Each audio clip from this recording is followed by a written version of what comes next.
I feel very happy this year. It wasn't like when we stepped into 2024. Neither was it on a very sad note when we were stepping into 2025 that was ended. We're stepping into 2026 with strength.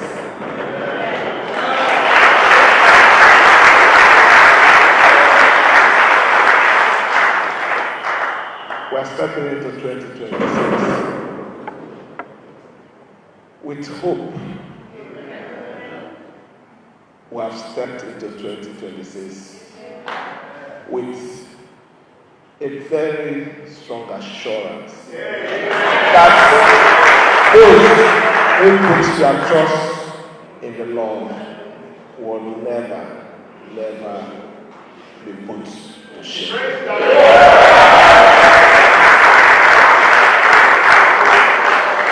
We do not have equipment of war. The only thing we have is our knees. But we'll continue to pray to God, and God will never let us down. So I want to assure everyone here and the wonderful and very supportive people of River State that 2026, don't be troubled by the sound of war that you're hearing.